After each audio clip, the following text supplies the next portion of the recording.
Hi there. Welcome to this week's episode. My name is Dr. Julius Oluwasegun Aroba, the world's management and entrepreneurship surgeon. On this week's episode, I'm going to be speaking about the three portals of wealth creation sources. The three portals of wealth creation sources. The first of them is that of an entrepreneurship portal.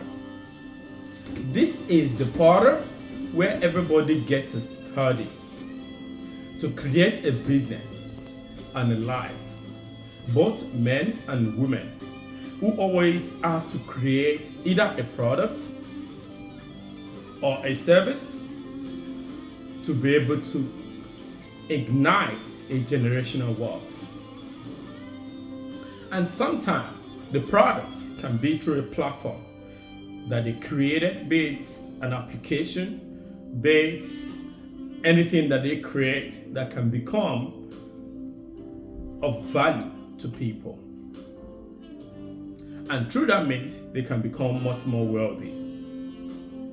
And if you look at as an entrepreneur, having learned the knowledge behind the business, you've got to look for how to start those and put those ideas that you put written down in box into a reality by starting that business.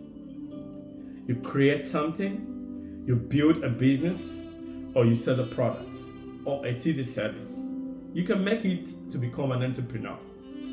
And as an entrepreneur, or as a businesswoman or man, you can look for partners as an entrepreneur to collaborate with, because the wealthy ones, they partner. There is not one who is on the journey of building wealth that can create wealth in silos. This is why collaboration is king in business when you are an entrepreneur.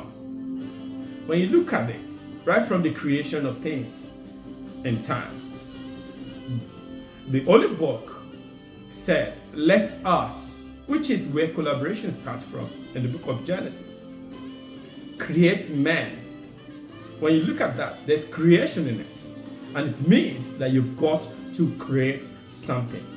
Because if you don't create, people will create for you to use or for you to consume. Or you have to be creating something or service or product that can help you to bring something to the table. Nobody wants to be employing people or paying salary alone without having this quality of what they're being created for. Is it that passion that you have with you? Is it the goals that has been ignited in you? Is it the dreams, the ambitions of what you want to be? You can use it to become an entrepreneur. You can create it as a product, you package it as a product or service to your own benefit, so that your generations and generation can actually benefit from that medium. Salary alone, no matter where you work in life, you can never depend on salary, because salary without seeing a significant contribution to anything in life can never amount to the purpose of what you want it for. So, significantly, it means when you are an entrepreneur, you have opportunity to be able to create and add value to the economy. And it doesn't also end there. When you create services, products, you employ people, you become a capitalist. That's why you see that entrepreneurship is capitalism, and that is how you are able to grow. When you take a case study of the world's wealthiest man at the moment, the richest man, Elon Musk, during the campaign of the present president in 2025 of the United States, being an entrepreneur, he was able to contribute to the campaign of the president. And in today, when you look at the inauguration of the president, it was full of those that are entrepreneurs. The likes of Jeff Bezos, Mark Zuckerberg, the OpenAI CEOs, the Google, and Elon Musk were in the front line during the swearing in of the American presidents, which means they bring something to the table and they become a capitalist as an entrepreneur. That's the first part. The second part is that of being a venture capitalist. When you are a venture capitalist, you have your own funds or you have a group of funds from friends and family, and you are able to diversify in different portfolios. As a venture capitalist, taking a case study of Warren Buffett, the world portfolio management investor, Warren Buffett.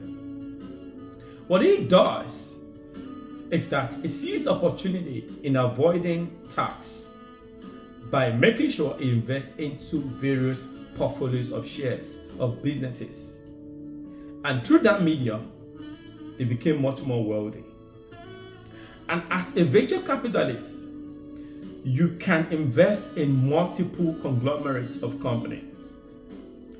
And you can actually be able to decide to make input or add input into any business of entrepreneur of companies, because you own some certain parts of shares of a company if you're part of the larger major investors in that business. And as a venture capitalist, you are able to say and do and command to have an influence in that business. So today, I've talked about the first one, which is the first part is entrepreneurship. The second part is that of venture capitalist.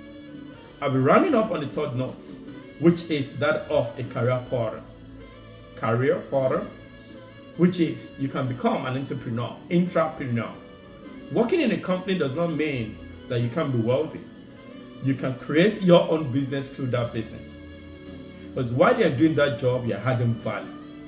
While you're resuming to that workplace, you are learning something every day. You are actually looking at improving yourself in the bigger line of business. You can create wealth through as a career person. As you go into that career that you have or what you are actually currently on, look at different areas you can be able to create wealth. Because with that thing you're doing, there's a business in it. With that passion, with that work, with that profession, there is the business side of that business. Job is a medium that you can use to be able to survive.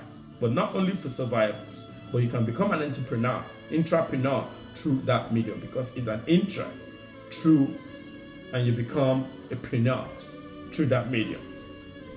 Then you'll not be able to create wealth if you don't look at different avenues of those business. The entrepreneur category are those who actually build their career with their job alongside. They go together in pari passu. They are career professions and they look at different organizations and they work within and creating values for that business, that organization, what we are working on their job. And they always say, this organization belongs to us, not belongs to you, because they take it as their own. And through that medium, the CEOs or the founders of that business can actually create shares for them. Alibaba, actually, his former secretary used to be a shareholder in the company. He's also a world conglomerate, wealthy person on earth, Alibaba. But looking at that, there is an entrepreneurship in every business that you do. You bring in your own creativity at work, your expertise, your skills, rather than the organization only, but you become part of that organization. So today, I'll be rounding up to say, are you an entrepreneur? Or are you a venture capitalist? Or are you an entrepreneur? You can actually become the three of them if you're able to sit down to put yourself together. I believe you've actually learned something great this week. Until I come your way again, my name is Dr. Julius Aroba, the Wealth Management Entrepreneurship Surgeon. See you again.